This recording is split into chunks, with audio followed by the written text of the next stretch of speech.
अस्सलाम वालेकुम students, I hope आप सब ठीक हों. Students, we are going to do the activity of SST and it's activity number 6, and these are certain question answers which are given. So we have to write their answers. The first question is differentiate between solar and lunar eclipse.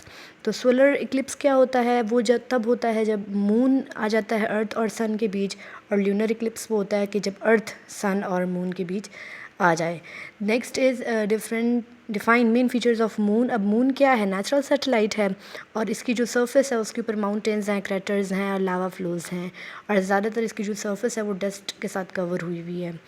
Then Hubble और Chandra telescopes help scientists.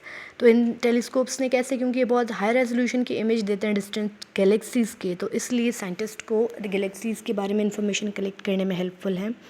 Next question is what are tectonic plates. तो tectonic plates बहुत large और rigid slabs होती हैं अर्थ की lithosphere की layer में, और ये आपस में एक पजल की तरह जुड़ती हैं तो अर्थ की सरफेस फॉर्म होती है. Next question is define weathering. तो वेदरिंग वो प्रोसेस है जिसमें रॉक्स या फिर सॉइल और या फिर मिनरल्स जब वो छोटे छोटे फ्रैगमेंट्स में किसी भी इन्वायरमेंटल फैक्टर की वजह से ब्रेक डाउन हो जाते हैं. अर्थ के करंट की मूवमेंट की कई रीजंस हो सकती हैं, like gravitational force of moon और सन, विंड हो सकता है, टेम्परेचर डिफरेंस यानी गर्म पानी अगर ऊपर है और ठंडा पानी नीचे है तो उस पर वो इफ़ेक्ट करती है. सैलिनिटी यानी कि सॉल्ट का लेवल वाटर के अंदर वो भी डिफ़ाइन करता है, वो भी इफ़ेक्ट करता है करंट की मूवमेंट को. फिर मानसून क्लाइमेट के एडवांटेजेस क्या हैं? एग्रीकल्चर के लिए फ़ायदेमंद है, वाटर रिसोर्सेज बढ़ जाते हैं, इकोसिस्टम के लिए फ़ायदेमंद है, और टेम्परेचर रेगुलेट हो जाता है, यानी कि अगर बहुत गर्मी और बारिशें हो जाएं तो टेम्परेचर स्टेबल हो जाता है. फिर उसके बाद हाइड्रो इलेक्ट्रिक पावर स्टेशंस, उसमें भी क्योंकि जब वाटर का फ्लो ज़्यादा होगा तो इलेक्ट्रिसिटी ज़्यादा बेहतर तरीके से प्रोड्यूस हो सकेगी.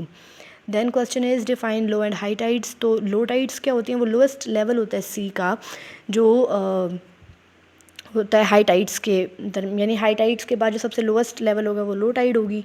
और highest level of sea surface caused by gravitational force of moon and sun high tides, मतलब वो जो सबसे हाईएस्ट लेवल होगा वो हाई टाइड्स होंगी. And last question is which part of the world are grassland found. तो Antarctica के अलावा हर जगह ग्रासलैंड्स पाई जाती हैं.